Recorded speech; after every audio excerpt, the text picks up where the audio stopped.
Hello there.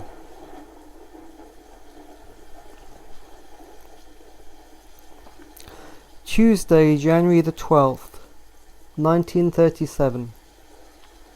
This is the anniversary of my total abstinence from cigarettes. He speaks of man's dogs. Gurdjieff. This for you makes source for force, but at same time any man can not smoke. You must smoke, only not take habit. You not wish do what any man can do. Crocodile. I remember your grandmother. Gurdjieff. Smoke then.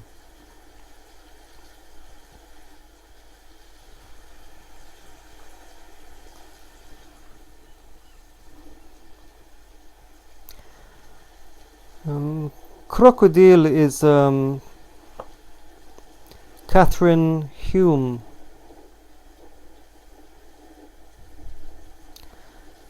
And this is from Gurdjieff and the Women of the Rope.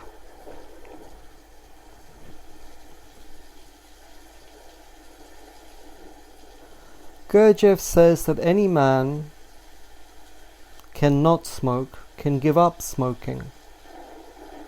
And she had struggled over some considerable time to give up smoking, and had succeeded.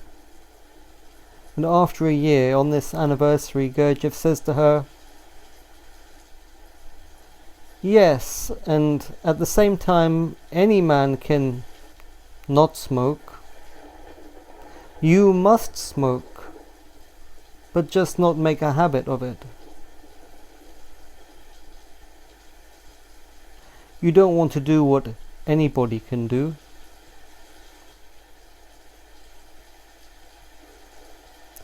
Because Gurdjieff's methods is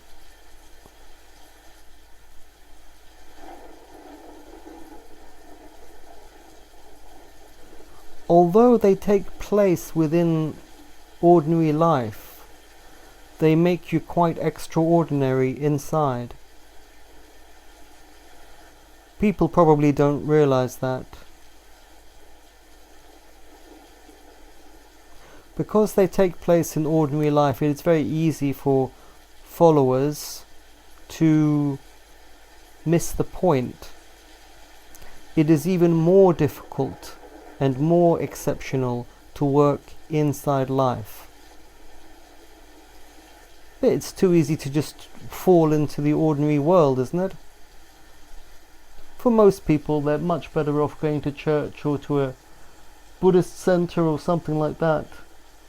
I'm sure many people who are in the fourth way would be better off served doing that.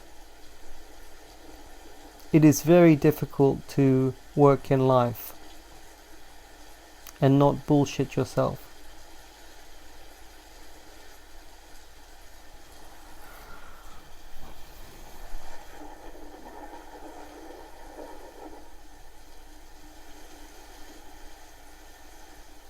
So Kathryn Hulme had an eye that smoked, an eye or a selection of eyes that together smoked, and she overcame them. She disidentified from them. She was able to reharmonize her being without them. And now he tells her to smoke again.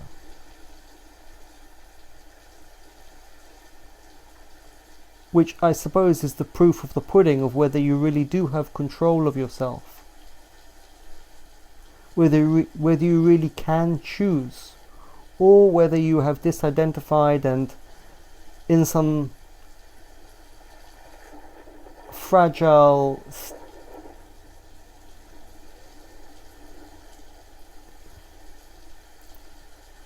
but your cessation of smoking is fragile.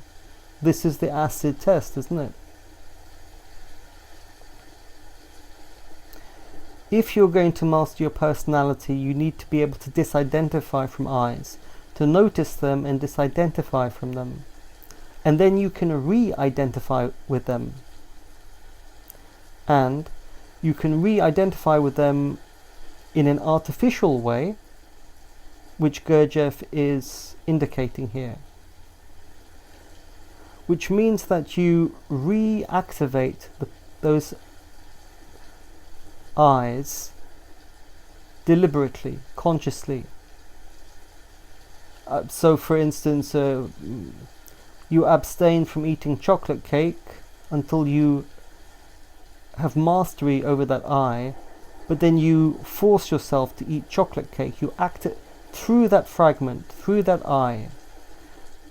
You force it to work again. That is artificial identification.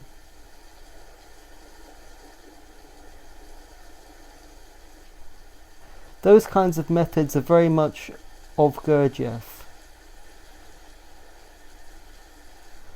I would say that there's a fourth type, which is a natural identification, or natural conscious identification, which is when you are much more conscious and you are able to disidentify from the eyes. Then you can reach a place where the personality is actually reflective of your soul, and it's transparent. It's your soul acts through the personality, and the personality is more or less transparent to it. That would be natural identification. But Gurdjieff doesn't really talk about that kind of thing, because he worked till the end of his life. Even in the last moments, he played the game of being a teacher. He did many things.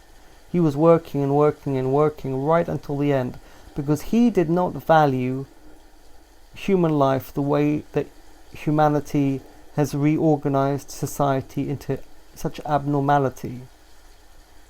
He would tell people around him that they were merde, shit, that they emanated violent or vile energy, you know. He did not value it, and what he valued was, and this is very Christian, it's like Jesus dying on the cross. Jesus said, you give to the poor, but in fact it is you who live in poverty, and you yourselves are the poverty. You just don't see it. Jesus said that you love what destroys you and you hate what would save you. So for a Christian, they only recognize this life as a passage, and everything is to be used only to cultivate the soul so that you're reborn in heaven. Period. And my understanding is that you're reborn in a body and in a world that suits your level of development.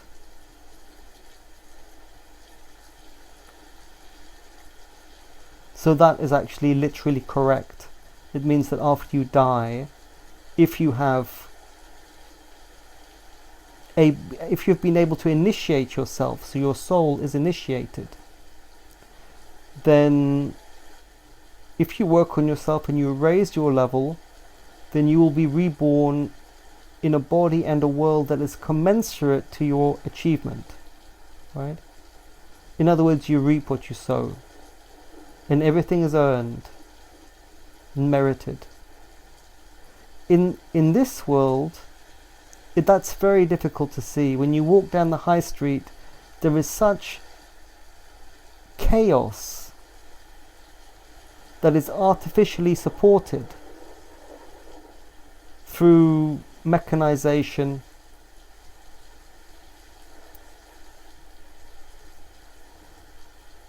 that it is quite difficult to see structure. So, you know, people today, they just live in a world of pleasures, and they think everything's going to be okay, but things are not going to be okay, because pleasure is the opposite of being particle duty. I have something, I think there's some very important things there to see the difference between pleasuring yourself and being particle duty. And Gurdjieff talks about being particle duty, that people have lost the sense of it. I think it's very difficult to explain that to somebody these days. Anyway, that was a bit on Kathryn Hulme. Her book, the name of which I can't remember, and also Gurdjieff and the Woman of the Rope. They're excellent books.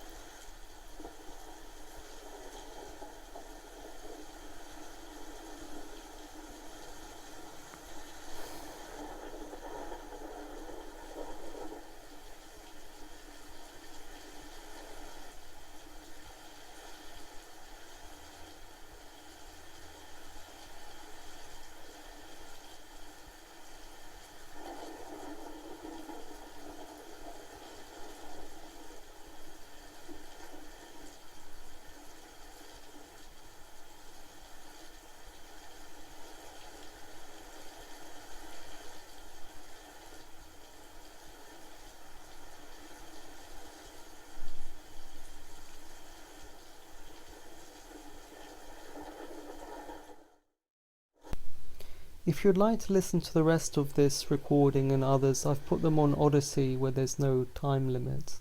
So please have a look on there. I've put the link down below. Take care.